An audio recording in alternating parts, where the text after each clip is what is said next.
So my name is Lyn Goeringer, and I am the director of the Peabody Laptop Ensemble, and I'm also faculty here at the computer music program at Peabody Institute. And so what I'm going to be talking with you about today is the Laptop Ensemble, and so the history of Laptop Ensemble and some of the history of electronic music and what brings us to something called Laptop Ensemble. When we're talking about Laptop Ensemble, really what we're talking about is something that is more commonly known as a laptop orchestra, which if you're familiar with regular orchestra or traditional orchestra, that might seem a little bit of an oxymoron, right? When you think about a laptop, you think about people in cafes sitting with their laptop and drinking coffee, sending emails, doing spreadsheets. And we're actually taking the laptop into a different space. What we're doing is we're using it as an instrument for 3 or more performers. And we play works that are composed specifically for the ensemble, either by members of the ensemble, former students, faculty, and people throughout the world. Historically, Laptop Ensemble really kind of came into its own, or into at least the word laptop orchestra, in Princeton in 2005, and it was founded, the first laptop orchestra at Princeton was founded by Dan Truman and Perry Cook. And they started the ensemble in response to sort of 2 different situations. One was that they wanted to create an ensemble that could help bring a space where people could perform electronics together in a location using the laptop as the main instrument, and also, calling it an orchestra very tongue-in-cheek, because we don't think of the laptop as an orchestral instrument, but really it is becoming more so in today's times anyway. But at that point, it was still a relatively new idea.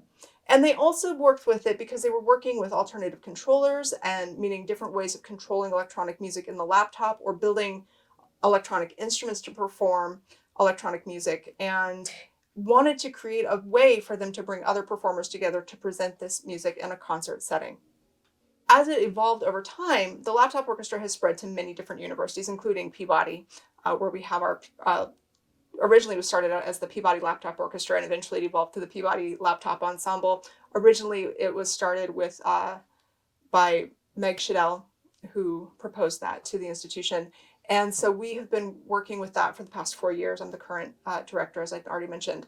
And in our ensemble, what we're doing is we're looking largely at using the laptop in performance modalities and bringing in alternate controllers, different ways of incorporating everyday objects, from color squares from a hardware stores like a paint chip, that then get modified into sound, which is a piece that will be premiering this spring by Colton Arnold, a senior in the Peabody Institute computer music program, and to pieces such as the piece by Betsy Biggs, which will also be premiering this year, which is a piece that is an homage to her teacher, Pauline Oliveros, who is, again, an important figure in the history of laptop orchestra, or actually not laptop orchestra, but laptop performance and electronic music in general, where she is really, in this piece, she's looking at the impact of climate change. So we are having our performers listen to sounds, recording sounds of ice floes breaking and shattering, and them responding vocally to those instances in the sonic world. And as they sing, the computer responds in kind, and it will sing back different tones and different frequencies and pitches, and eventually it will become this raucous cacophony to round out the piece. Where does this all start, right? So I bring up this laptop orchestra as a precursor to what was, or to us, which started at Princeton. But really, laptop performance and electronic performance goes back quite a ways. We can look back at the very early days of electronic music in 1917 with theremin, where we have this beautiful object which has 2 antennas, one that sticks out to the left and one that sticks up straight in the air, and you control the pitch and the volume by gesture, made most famous by Clara Rockmore, which was one of the early theremin virtuosos, through to the 50s and 60s, where we have Robert Moog, who designed the instrument that's sitting behind me, which is this large and beautiful, one of the original Moog synthesizers, through to the 70s and the 80s, where we have the Kimi computer, where the League of Automatic Music Composers, which eventually became the Hub, started really working on ways of doing performance with computers in ensemble settings. And so the people involved in the League of Automatic Music Composers would get together and network several computers together and perform in concert, in private settings. They have lots of, if you ever look them up online, they have all these like beautiful pictures of them sitting around these tables in dining rooms rehearsing. And it's kind of wonderful because the chaos of cables is overwhelming. But so this history has continued for a while. And then this continues through, again, as I had mentioned, Pauline Oliveros, in the late 90s and early aughts. Pauline was becoming really involved in telematic performances, so performing over the internet with other people. And doing that, doing a mediated performance over the internet really becomes, or any other network performance like the League of Automatic Composers and Pauline Oliveros' telematic composition practice or performance practice really feeds into that space of 2005 when the laptop orchestra began, right? Because what we have here is we have an instance where people who were students of Pauline and many of the members of the League of Automatic Composers got together and said, well, how can we carry this tradition? How can we bring it forward? And really started to think, how do we bring that into the space? How do we build this? And thinking, how do we network together? And network in a laptop sense can be many types of things. It can be networking your laptops together either through Ethernet, LAN if you're of an era, and Wi-Fi. It can also be the network of people working and playing together, which is something else that is just a major feature of this. Bringing into that, we have this space of network spaces.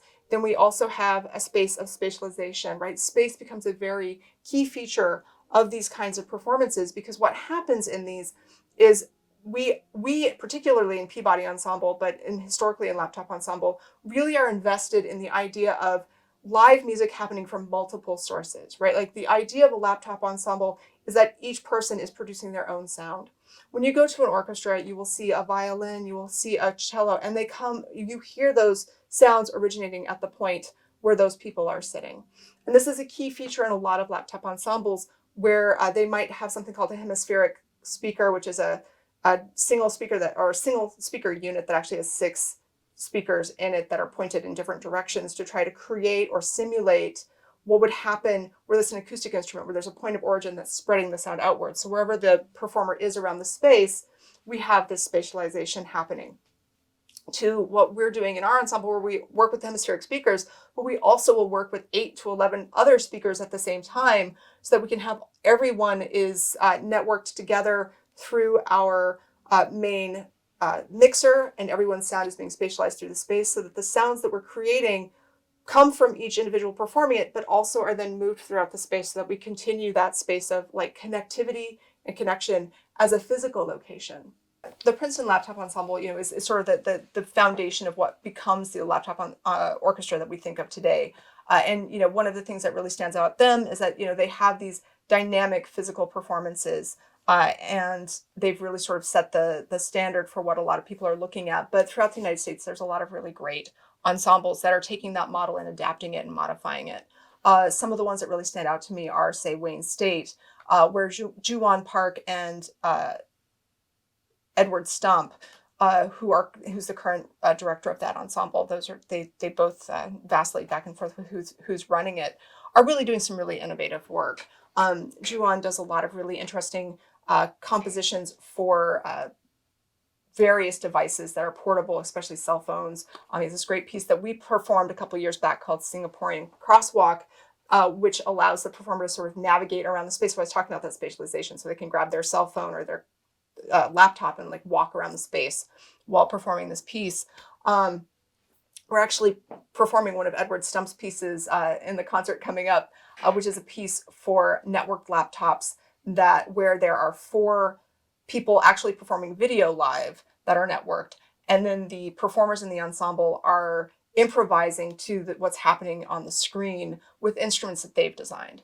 And really that's one of the things that that we've been focusing on this semester in this ensemble, and actually last semester as well, is getting students to start to develop their own instruments. A lot of laptop pieces, composers write for the laptop, they hand the ensemble a piece of software and a set of instructions or a score, and then we execute those instructions or that score in real time. whether that's for just the laptop proper, where it's key functions, or singing into the laptop, like we have the Betsy Biggs, which really is relying on sort of a practice of deep listening and singing into the laptop, to where we have pieces like Edward Stump's piece, a piece we had by a composer, Peter Busical, last semester, where the students then have to create their own performance practice, right? And that's a unique feature of how we're approaching it, is that our students are getting together at the beginning of the semester and really learning to not only learn how to use the computer as an instrument, but how to use the computer as their instrument,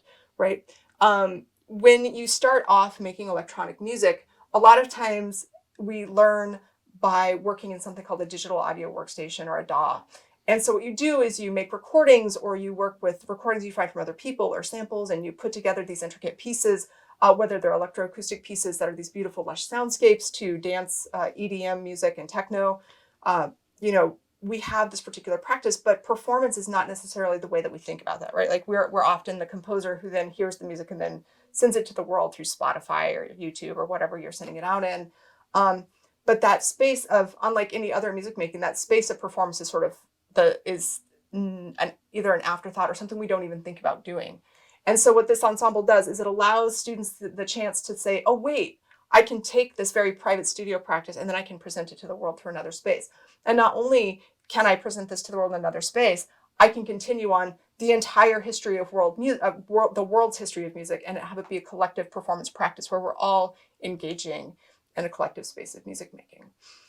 Which it seems like a strange thing to come to, right? Because we that's just how we often think about music, and to think that computer brings it to a different space is kind of an interesting modality. So like when we think about laptop ensemble performance or even electronic music performance, right, the space of performativity is actually a really big one, and it's a big part of laptop ensemble in general, and just electronic music performance altogether, right? So behind me, we have a Moog synthesizer, which is one of the first portable synthesizers. I know this doesn't look portable, but compared to what they were before this, when an entire room would just be filled with computers or machinery to make a single beep happen, this is fairly performable. So the kinds of things that are in this room, where I have the Moog, we have an ARP 2600, we have a Eurorack, we have a little small Behringer synth. These are all things that are the Moog and the ARP are not necessarily concert performance instruments, even though they have been used in that kind of setting. The other instruments that are behind me, these smaller ones, are made for concert performance. So when we think about like electronic music performance, for a lot of us, we might be thinking about either like a big stadium EDM concert, like a big dance concert. We might be, some of us might be of a generation where we're thinking, an ARP or a Moog on stage for a nice psychedelic set, or like a prog rock set.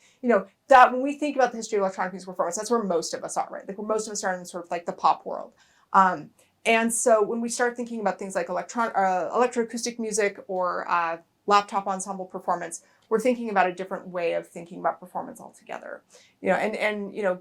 When we think about sort of what it means to perform these instruments, or a laptop as an instrument, we have to think about things a little bit differently. We have to think about where does the performance begin? Because again, we could just go up on stage and push play, and the computer can automate and do everything for us. So we really have to think about performance from a very different perspective than performance is usually thought of. So we start with the button. What can a button do? How much can one button do? And then if you think about pianists and watching pianists, they're very dynamic and they have these beautiful flow. When we're performing laptop, we actually have to start thinking that way as well, because we need to think about, how do we press this button? How do we come to the stage? How do we sit down? How do we perform? Which then brings us to alternative controllers, which is a big part of all electronic music. So behind me with the Moog, I have this little ribbon controller, which is this, it's just a little strip of material that when you push on it, the sound will change based off of how my hand glissandis up and down that. So we no longer are confined by the keyboard or even a simple button like I have here, or a knob. We can then have ribbon controllers. We can have boxes with bright colored squares on them that computer vision can then do color recognition on.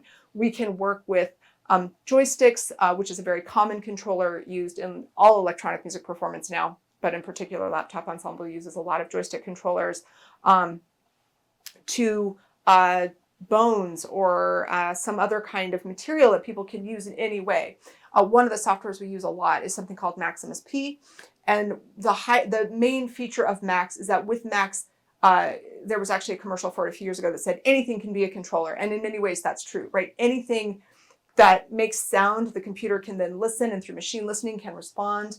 The camera can respond to a visual input and respond, and the software can respond to anything that can generate an electronic output. Can go through a microcontroller or microcomputer, like an Arduino, and then translate to an electronic signal that the computer can then adjust, right? So when we start thinking about how these performances are put together, it becomes not just a sounding event, but an action event as well. Like what action is initiated to create the cascading event that then becomes the sound that the audience gets to receive and participate with. Overall, in the work that we're doing here at Peabody and the Laptop Ensemble, we really delve very heavily into sort of an intermedia perspective, right? Like we're very invested in the use of alternative media for input, meaning these alternative controllers. We're very much an audiovisual ensemble. There's always visual material present, whether that is a graphic score that is very vibrant that's displayed on screen, to an interactive piece where the performers are actually performing the video. These performative actions become part of our toolkit, because what is an interesting thing is even though the computer is making the sound or the electronic instrument is making the sound, the physical gesture, the energy of the physical gesture will travel through and be received in the same way, both for the performer and the viewer, as any other musical performance will be. So within that, there's this other sort of problem that arises with electronic music performance, which is a space of virtuosity, which is something that a lot of electronic musicians struggle with, right? This space of virtuosity, like what is an expert performer? And an expert performer deals with a lot more things that theater might consider performativity than, say, traditionally a person who learns a traditional instrument or acoustic instrument might think of performativity. But that performativity is still there. So to go back to piano, there is a lot of theatricality in piano performance where the performer often initiates a gesture from a very different dynamic perspective than they maybe need to say with clarinet, where in clarinet there is a lot of dynamic possibilities as well, but it's a much more confined space because you have this instrument where you have your fingers in a very specific location and your body is in a different space, but you can also add in other gestures that then inform the reception of that performance. So electronic music performance initiates this sort of like dual perspective of how do you engage the body? How does it become an embodied performance? There's a lot of performers who actually deal with that in a lot of different ways. Lauren Hayes, who currently lives in Arizona, is a performer who is very much invested in the idea of this space of haptics, right? So how does the instrument respond back to you? And before she got into electronics, she was an acoustic performer, and the vibration of the sound on the instrument was very important to her. So she uses a lot of joystick controllers, and one of the reasons she works with them is because they give a vibration back, right? So as she plays the instrument can respond physically. And this is something that we work towards, or certain composers work towards in a laptop ensemble or in other electronic performance environments, is how do you create that system of feedback so where the body and the mind are also connected in that performance. So it is not just an act of executing commands, right? So how do we build that dynamic relationship in our performance? And like any performance environment, sometimes that's hit or miss. Sometimes those extra musical things actually take away from the piece, right? So if you have too much dynamic ability or dynamic things happening on stage, something is removed from what's received by the audience. So it's just like this weird little relationship that you need to learn and develop and build within the system. So you might be asking yourself, what happens in a laptop performance? Like, so you come to the concert, what are you to expect? And I think one of the first things about that is that coming to a concert like this, the idea of entering with an expectation is always complicated. And one of the reasons for that is even with all of the rehearsals that happen, a lot of the pieces are very improvisatory. Electronics are fickle. So I think that there are certain things to expect, which would be open ears. And by that, I mean going into the performance space in the spirit of deep listening, a space of coming to a performance to hear whatever is given to you and to roll with it, to work with it, to think about it. Music for Laptop Ensemble is often entertaining, but sometimes it is challenging. This is new music, this is contemporary music. So sometimes the ideas that we come up with, some of the sounds we create may challenge you. You may have to wrestle with them. But more often than not, if you wait 30 seconds, something else is going to happen and the entire environment might shift. Electronic music at Peabody actually began under the development of Gene Eichelberger-Ivy. And since then has really grown into this beautiful, robust program. And now it's a standalone program as the computer music department here at Peabody. And we have gone from being a small department with 20 to 30 students to currently, I think we have 71 students. And next year we're going to have around 80 to 86 students. And so because of this, the ensemble itself is a great complement because we're able to bring in all of these different faculty to help run it and organize it. We have a huge student body to bring in and diversify. So anytime you come to one of our ensemble concerts, you're going to get something different. You're going to get something new. And it will always be new music written within the last year to 5 years. And it's kind of a wonderfully dynamic program in that way. So thank you so much for taking the time to listen. And we hope that you enjoy the music that you get to hear. And it's been wonderful to spend some time with you.